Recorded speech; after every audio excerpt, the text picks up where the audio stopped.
ठीक है done, okay fine fine. So last class का जो डिस्कशन था उसका एक बार रिकैप। किसी भी गैस का मैक्रोस्कोपिक प्रॉपर्टीज बोलो तो क्या समझ में आएगा सर? उसका प्रेशर, उसका वॉल्यूम, उसका टेम्परेचर। ये चैप्टर में हम क्या करने वाले, उस गैसियस सैंपल का जो माइक्रोस्कोपिक प्रॉपर्टीज, माइक्रोस्कोपिक मतलब माइक्रोस्कोपिक लेवल पे अगर हम एटम्स एंड मॉलिक्यूल्स को देखते हैं, वो लोग मूव करते हैं, उनके पास स्पीड होता है, वेलोसिटी होता है, मोमेंटम होता है। तो ये सारे जो माइक्रोस्कोपिक प्रॉपर्टीज है, इनका मैक्रोस्कोपिक प्रॉपर्टीज के साथ कैसा कनेक्शन है, कैसा रिलेशन है, इनको स्टडी करने से हम मैक्रोस्कोपिक प्रॉपर्टीज जो बता पाएंगे। यही है टॉपिक ऑफ डिस्कशन इस चैप्टर का। बात समझ में आया? Is that clear? लेकिन माइक्रोस्कोपिक लेवल पे अगर हमको एक मॉलिकुलर मॉडल डेवलप करना है जो कि हमारे मैक्रोस्कोपिक प्रॉपर्टीज को प्रेडिक्ट कर पाए, तो हमको एजम्पशंस लेना पड़ेगा, राइट? हम लोग एक्चुअल सिचुएशन के साथ डील नहीं कर पाएंगे बिकॉज बहुत वेरी करेगा। Is that clear? तो क्या इमेजिन करना, तुमको एक कंटेनर इमेजिन करना है, उसमें बहुत सारे गैस मॉलिक्यूल्स हैं। सारे गैस मॉलिक्यूल्स का स्पीड सारा अलग अलग है, किसी का 1, किसी का 2, किसी का 3, किसी का 4, राइट? सबका अलग अलग है, स्पीड का डिस्ट्रीब्यूशन अलग अलग है। Is that clear?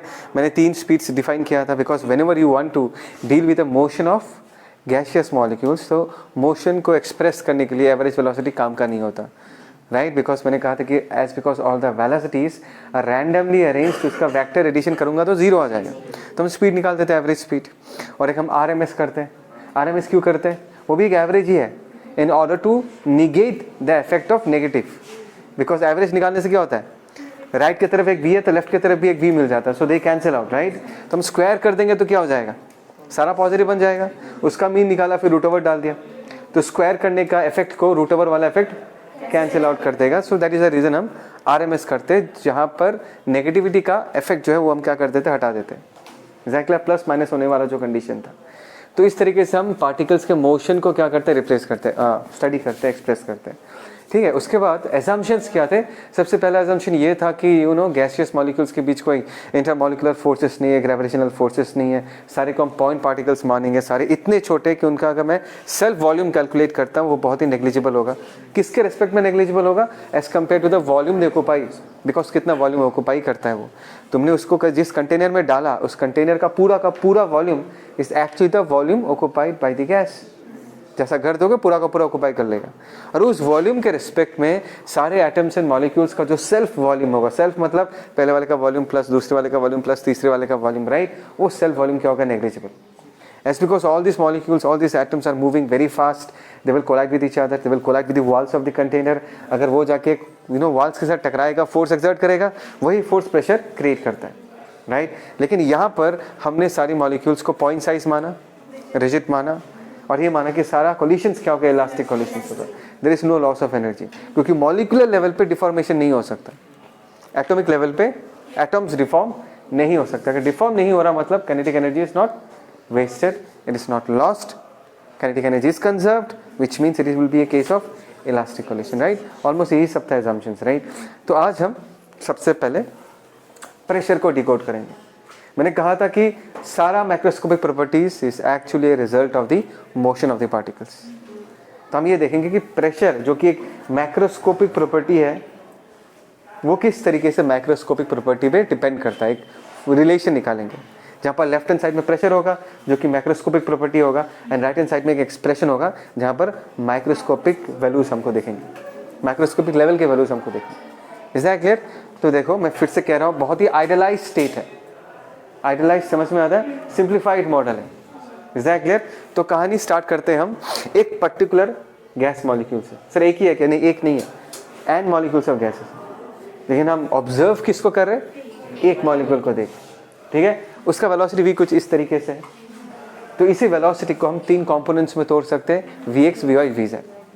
Is that clear? और मैं कहूंगा कि Vx is equal to Vy is equal to Vz। Sir ऐसा कैसे, तीनों कंपोनेंट कैसे सेम हो गया? मैंने कल तुमको जब एजम्पशन पढ़ाया था तो ये भी सिखाया था कि तीनों डायरेक्शंस आइसोट्रोपिक है, x, y and z, and it's because this is an idealized model। x वाला डायरेक्शन जैसा है, y वाला डायरेक्शन भी वैसा ही है, z वाला डायरेक्शन भी वैसा ही है। तो क्यों किसी वेक्टर का मेजर कंपोनेंट किसी एक पर्टिकुलर डायरेक्शन में ज़्यादा रहेगा? समझ में आ रहा है नहीं यार? अगर मैं इसी एजम्पशन को लेके काम कर रहा हूँ तो x, y, z तीनों डायरेक्शन क्या हो गए, इक्विवेलेंट होना चाहिए। तो v का भी जो कंपोनेंट आएगा वो भी क्या आएगा, सेम मान के करेंगे। सर सेम होगा क्या? और मैं नहीं करा, होता है। मैंने कहा हम जो ये स्टडी कर रहे हैं, ये जो हमने सिंप्लीफाइड मॉडल लिया है, इसमें मानेंगे कि वी एक्स वी वाई और वी जेड क्या होगा, सेम। रीज़न क्यों? बिकॉज सर मोशन रैंडम है, सारे डायरेक्शन आइसोट्रोपिक है, तो एक्स वाला कंपोनेंट, वाई वाला कंपोनेंट और जेड वाले कंपोनेंट किसी भी डायरेक्शन को स्पेशल फेवरिज्म नहीं मिलेगा, तो तीनों कंपोनेंट को हम क्या मान लेंगे, सेम मान लेंगे।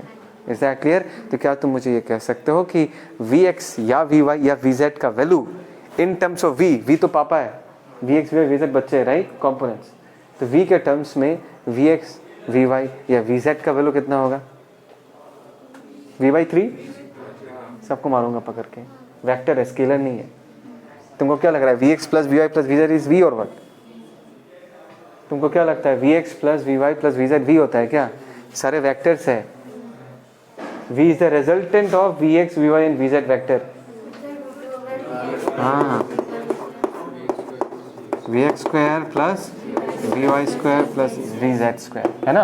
हमको पता है कि V X V Y V Z तीनों सेम है, तो अगर पुट कर दूंगा तो क्या आ जाएगा, जैसे 3 वी एक्स स्क्वायर, तो वी एक्स हो या वी वाई हो या वी जेड हो, इसका वैल्यू कितना होगा,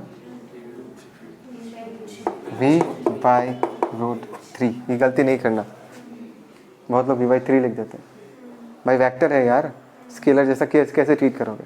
प्रेशर होता तो लिख पाते। मैं फिर से कहता हूँ, pressure along X, pressure along Y and pressure along Z क्या होगा, सेम लॉजिक। समझ में आया? तब तुम कह सकते थे कि P X plus P Y plus P Z, right, divided by 3 is the pressure on one side.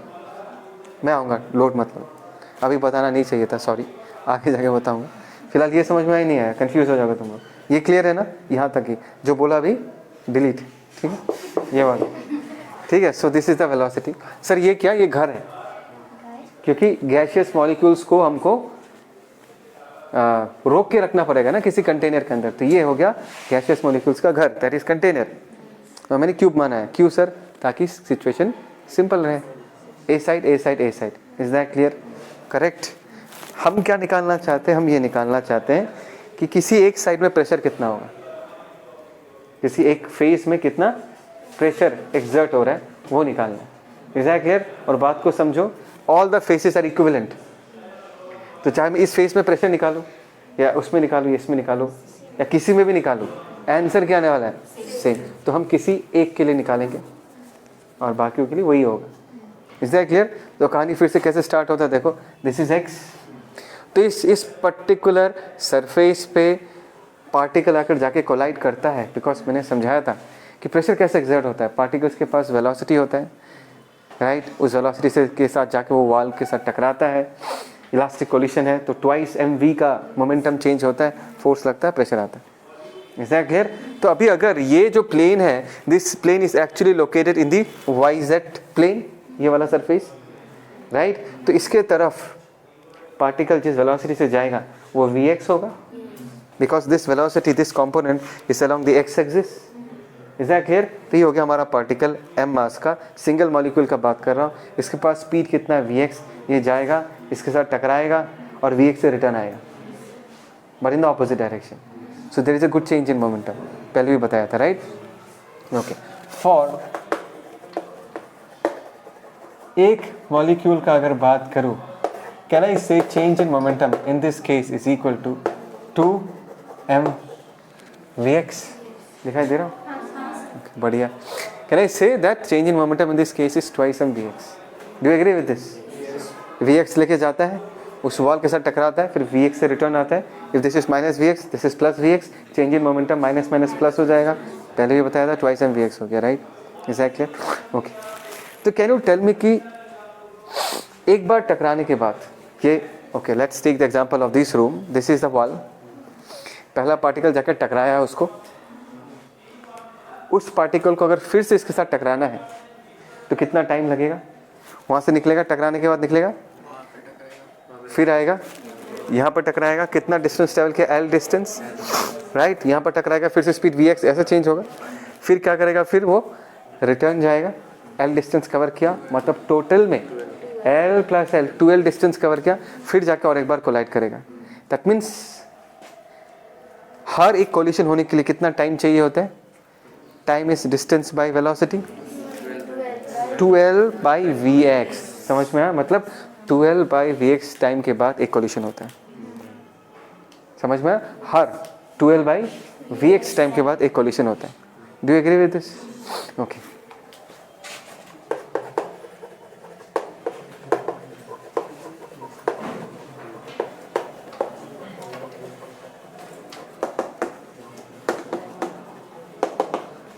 क्या मैं ऐसा लिख सकता हूँ? Time taken for one collision 12 by V X, वहाँ से चालू करेगा, एल डिस्टेंस आएगा, फिर और L distance twice L distance cover कर रहा है, फिर जाके टकराएगा, नेक्स्ट फिर से एल 12 फिर से टकराएगा। तो हर 12 बाई वी एक्स टाइम के बाद एक कोलिशन होता है। Do agree with this? पक्का? अच्छा, मैंने एल लिखा है, एल लिखना नहीं चाहिए, ए लिखता हूँ बिकॉज मैंने साइड का लेंथ क्या लिया था? ए लिया था। So don't be confused. So can I say T seconds में, मतलब टी सेकेंड्स मतलब 2a बाई वी एक्स एक कोलिशन होता है। Do agree with this? So एक सेकेंड में कितना कोलिशंस होगा?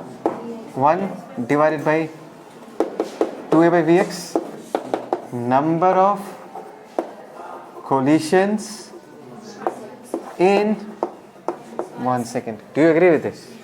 Can I say this is the number of collisions in 1 second? एक सेकेंड में एक मॉलिक्यूल इतना बार कोलाइड करता है। Is that clear? So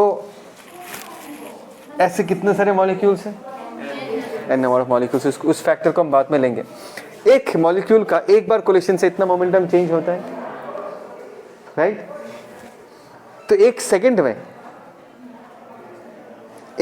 में कितना बार मोमेंटम चेंज होगा? तुम क्या बोलोगे? सर एक बार टकराता है तो इतना मोमेंटम चेंज होता है, एक सेकेंड में इतना टाइम्स टकराता है। So total change in momentum क्या होगा?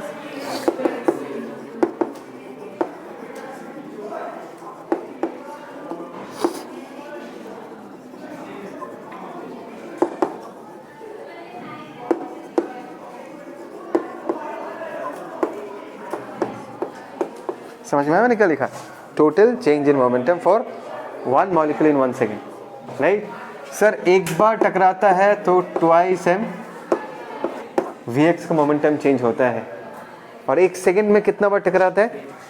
We X by 2a। तो कितना हो गया ये? 2 तो चला गया, M V X square by A, right?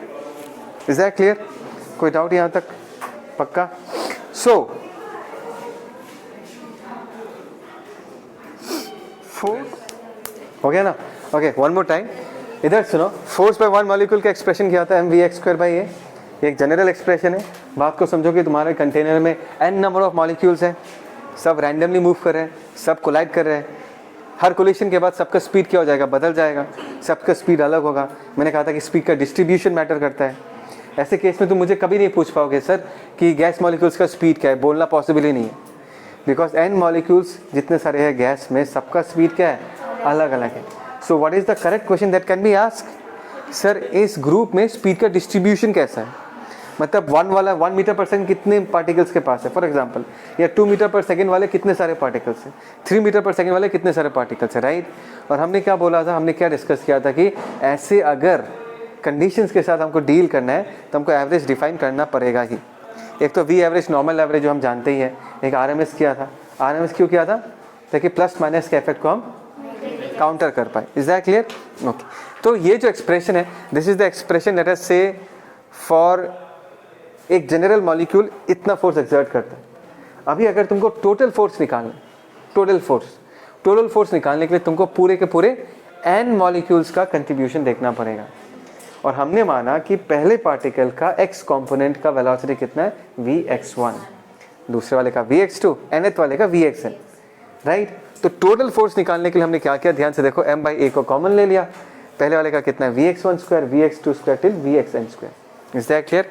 अच्छा, एक बार अगर मैं तुमको पूछता हूँ what is the x component of the RMS speed of the molecules, x component का, VRMS का x कंपोनेंट का वैल्यू कितना होगा? Is that clear?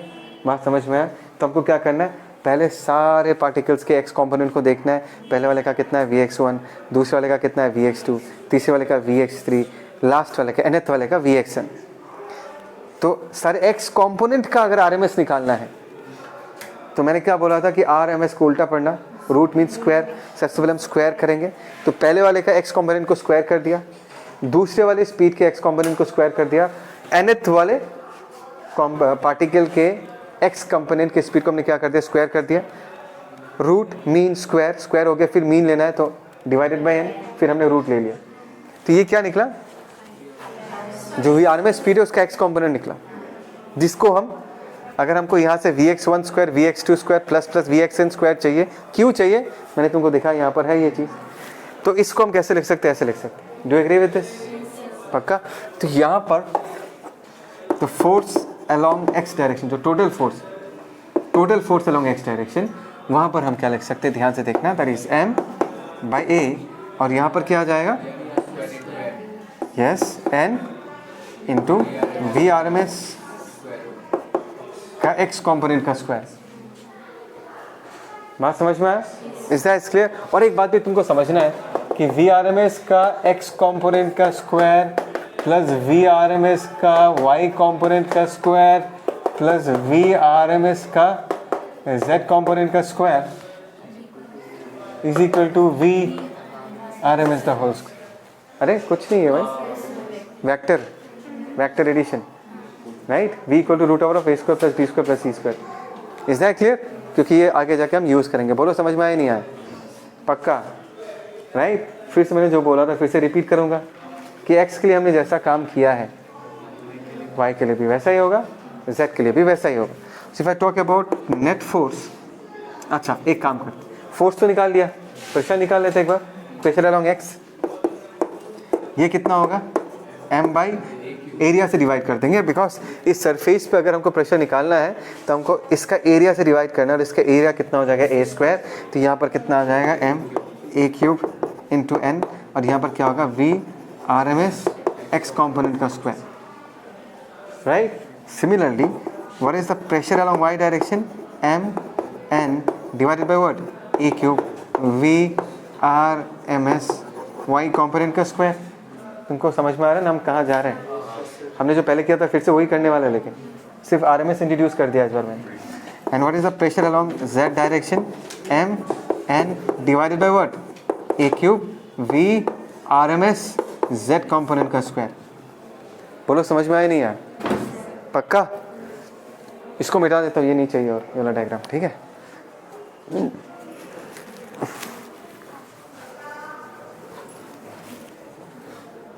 ओके तो ध्यान से देखो, जैसे कि मैंने तुमको पहले कहा था कि अगर हमारा कंटेनर है x y z तीनों डायरेक्शन सेम है, तो x वाला प्रेशर, y वाला प्रेशर और z वाला प्रेशर क्या होगा, सेम। ये तो ऑब्वियस है ना, किसी कंटेनर में अगर तुम गैस रखोगे तो ऊपर वाले वाल्स और साइड वाल्स का प्रेशर क्या होता है, सेम होता है, अलग नहीं होता। Is that clear? तो यहाँ पर हम क्या लिख सकते हैं कि px का वैल्यू, py का वैल्यू और pz का वैल्यू क्या होगा, सेम ही होगा। और इस वैल्यू को मैंने क्या मान लिया, p मान लिया, चलेगा? ओके सो क्या मैं p को ऐसा लिख सकता हूँ, p equal to px plus py plus pz divided by 3 लिख सकता हूँ। बात तो एक ही है, राइट? अच्छा अभी अगर हम वैल्यूज पुट करें, 1/3 को यहाँ रख दिया, px py pz को अगर हम देखते हैं तो वहाँ से हम mn बाई a क्यूब को कॉमन ले सकते हैं। तो हमने क्या ले लिया यहाँ पर, mn divided by what, a cube को कॉमन ले लिया, और यहाँ पर क्या बचेगा, वी RMS का x कॉम्पोनेंट का स्क्वायर प्लस वी RMS का y कंपोनेंट का स्क्वायर प्लस वी RMS का z कंपोनेंट का square, right? a square plus b square plus c square is equal to what, resultant square. Resultant मतलब V RMS square. तो ये हमको क्या मिलेगा, 1/3 m into capital N divided by a cube into V RMS the whole square. तो ये जो है, this is one of the expression for our pressure. और ध्यान से देखो, वी RMS किसका प्रॉपर्टी है, वो माइक्रोस्कोपिक एटम्स एंड मॉलिक्यूल्स का प्रॉपर्टी है या नहीं है? V RMS is a result of the motion of the particles. And ध्यान से देखो, ये जो P है लेफ्ट हैंड साइड में, that is a macroscopic property, and here we have connected the macroscopic property with the microscopic property, because RMS speed हम molecules के motion को लेकर डिस्क्राइब करते हैं। Do you agree with this? समझ में आया? जैसे कि मैंने पहले भी कहा था और एक बार रिपीट कर रहा हूँ, जितने सारे मैक्रोस्कोपिक प्रॉपर्टीज़ है, चाहे वो प्रेशर हो, वॉल्यूम हो, दिखाऊंगा वॉल्यूम कैसे डिपेंडेंट है, टेम्परेचर हो, राइट, वो सब is a result of the motion of the gaseous atoms and molecules. Is that clear? इसके बहुत सारे अलग अलग फॉर्म है, मैं लिखूंगा। उसके पहले can you tell me what is the total mass of the gas? एक मॉलिक्यूल का मास m है, ऐसे टोटल n मॉलिक्यूल्स हैं, तो m इंटू n तो लिख ही सकता हूँ, लिख सकता है नहीं लिख सकता? तो यहाँ पर जो तुमको छोटा n इंटू कैपिटल N दिख रहा है, पर capital N is the number of molecules in the container into छोटा m is the mass of one molecule is the total mass of the gas. Come on, तो mn को हम क्या कह सकते हैं? Total mass of the gas, है ना? और इसको अनुराग mn को मैं टोटल कैपिटल M लिख दिया, capital M is the mass of the gas. अभी n अगर एवोगाड्रोस नंबर हो गया, so this is 1 mole, obvious right? Avogadro number of molecules का मास 1 मोल होता है, तब ये कैपिटल M क्या होगा? Molar mass. वो सब आएगा बाद में, बस बता के रख रहा हूँ। डिवाइडेड बाई a क्यूब को मैं क्या वॉल्यूम लिख सकता हूँ? अरे बोलो यार, a cube is the volume of the container into v RMS the whole square. Is that clear? And mass by volume is very famously known as the density of the gas. तो यहाँ पर हम क्या लिख सकते हैं? 1/3 rho v RMS the whole square. और ये हो गया हमारा दूसरा एक्सप्रेशन ऑफ प्रेशर, जब पर हमने डेंसिटी में एक्सप्रेस किया है। Is that clear? और भी मेहनत करेंगे इसमें, समझ में आ रहा है नहीं आ रहा? पक्का? फिलहाल तो इतना लिखो, उसके बाद मैं आगे वेरिएशन सिखाऊंगा। हो गया? इसका और थोड़ा मॉडिफाई करेंगे, ठीक है ना? So in this case V R M S का एक्सप्रेशन लिखेंगे, ठीक है ना? वी आर एम एस का एक्सप्रेशन क्या होगा? 3p/ρ root over. Is that clear? ध्यान देना, V R M S is equal to 3p/ρ, root over of 3p/ρ लिख सकते हैं ऐसा। ओके, क्या मैं ये p प्रेशर है, रो जो है, क्या मैं उसको मास बाय वॉल्यूम लिख सकता हूँ? बोलो रे। अच्छा, अगर मैं इस कंटेनर में 1 मोल ऑफ गैस लेता हूं, से 1 मोल ऑफ गैस अगर मैं ऐसा लेता हूं, तो ये जो m है ये मोलर मास है, बोलो ना? अच्छा, और पीवी को हम क्या लिख सकते हैं? ध्यान देना, आइडियल गैस इक्वेशन पता है ना? Ideal gas, what are ideal gases? बोलो। आइडियल गैसेस तो एक्चुअली एग्जिस्ट नहीं करते, लेकिन at very low pressure and temperatures देखा गया है कि सारे गैसेस एक ही तरीके से बिहेव करते हैं, right? And they follow the relation P V equal to NR, ideal gas equation, right? तो पी वी के जगह हम लोग क्या लिख सकते हैं? NRT। सर 1 क्यों लिखा? बिकॉज से फॉर 1 मोल ऑफ गैस लिया मैंने। और ये कैपिटल M को हम क्या लिख सकते हैं? मोलर मास लिख सकते हैं, भूलो मत, दिस इज मोलर मास। तो इसको हम क्या लिख सकते हैं? That is 3RT by capital M। Is that clear? Okay, so this is VRMS।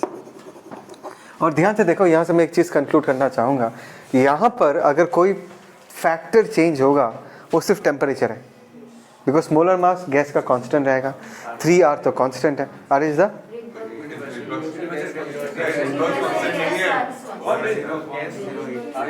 8.31 joule पर मोल पर केल्विन, याद है ना? वही आ रही है, ये सब चीज़ें तो आता होगा। बोल्ट्जमैन कांस्टेंट K R/Na होता है, R बाई एवोगाड्रोस नंबर, ठीक है ना? अच्छा चलो, यहाँ पर देखो बाकी सब कांस्टेंट है, तो मैं यहाँ पर कह सकता हूँ कि RMS स्पीड का जो वैल्यू है that is directly proportional to what? Root over of temperature. बहुत ही इंपॉर्टेंट है, मतलब गैस का जो RMS स्पीड होगा वो सिर्फ किससे वेरी कर सकता है? टेम्परेचर से वेरी कर सकता है। तुम बोलोगे सर अगर मैं सारे गैस मॉलिक्यूल्स का दबा दूँ, कंप्रेस कर दूँ, प्रेशर बढ़ा दूँ, तब क्या RMS स्पीड चेंज नहीं होगा क्या? प्रेशर बढ़ाने के साथ साथ अगर मैं P बढ़ा दूँ तो डेंसिटी भी क्या हो जाएगा? बढ़ जाएगा। बात समझ में आ रहा है मैं क्या कह रहा हूँ? अगर मैंने गैस के ऊपर जो हम प्रेशर लगा रहे हैं उसको अगर हमने बढ़ा दिया तो क्या होगा?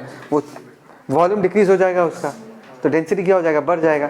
तो P बढ़ेगा तो रो भी बढ़ेगा, उनका रेशियो हमेशा क्या रहेगा? कांस्टेंट। तो इन सब लोचा में कभी जाना ही नहीं है। हमेशा क्या याद रखना है कि प्रेशर बदलने से, डेंसिटी बदलने से RMS स्पीड में कोई फ़र्क नहीं पड़ेगा। अगर RMS किसी गैसियस सैंपल का बदलेगा तो सिर्फ टेम्परेचर बदलने से बदल सकता है। Is that clear?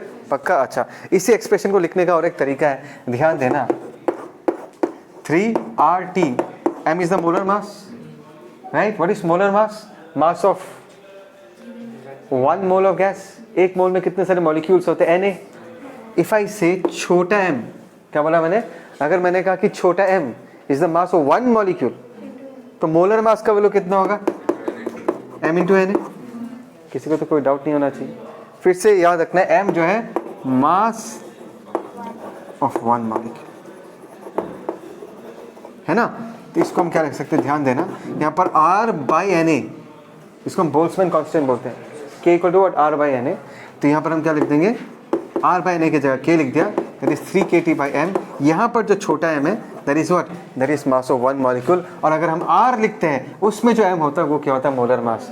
कंफ्यूज नहीं होना, K होने से मास ऑफ 1 मॉलिक्यूल, कैपिटल R होने से मास ऑफ 1 मोल।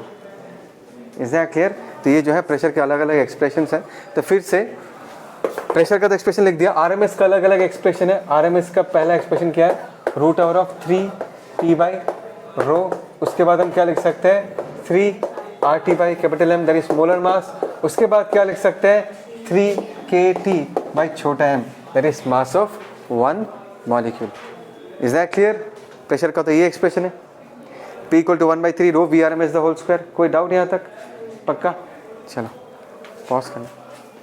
हाँ, और एक छोटा सा चीज़, VRMS का कहानी बता चुका हूँ, सिर्फ टेम्परेचर पर डिपेंड करता है। और अगर दो अलग अलग गैस लेते हो और दोनों का टेम्परेचर क्या रखा तुमने, सेम, तो VRMS किस पे डिपेंड करेगा, मोलर मास पे डिपेंड करेगा, बिकॉज टेम्परेचर दोनों का सेम है। फॉर एग्जाम्पल हमारे पास 2 सैंपल्स है, एक में हाइड्रोजन गैस एक में ऑक्सीजन गैस, और दोनों को हमने सेम टेम्परेचर पे रखा। Is that clear? तो T वाला फैक्टर तो दोनों के लिए सेम। अभी RMS किस पे डिपेंड करेगा, मोलर मास पे, root over of molar mass पे डिपेंड करेगा, राइट? एंड ऑब्वियस यार, जो भारी है उसका स्पीड क्या होगा, कम होगा। That is inversely proportional to mass. जिसका मोलर मास ज़्यादा होगा, जो गैस भारी होगा, उसका RMS स्पीड कम होगा। Is that clear? तो सिंपल देखो, molar mass of hydrogen is 2, oxygen का कितना है 32। उनके RMS स्पीड को अगर कंपेयर करना है, ऐसे डिवाइड कर देना, तो हाइड्रोजन का रूट ओवर ऑफ m नीचे आएगा, इन्वर्सली प्रोपोर्शनल है, तो ऑक्सीजन का किधर आएगा, ऊपर आएगा, तो 4 टाइम्स आ गया। मतलब हाइड्रोजन गैस का जो RMS स्पीड होगा किसी एक पर्टिकुलर टेम्परेचर में, एट दैट पर्टिकुलर टेम्परेचर में उसका हाइड्रोजन गैस का speed will be 4 times the speed of oxygen molecules at that same temperature. अभी टेम्परेचर सेम रखना पड़ेगा, नहीं तो कंपेयर कैसे करोगे। Is that clear? तो ये तो यहाँ तक है, कल हम इस कहानी को और एक्सटेंड करेंगे। ठीक है, डन फॉर टुडे।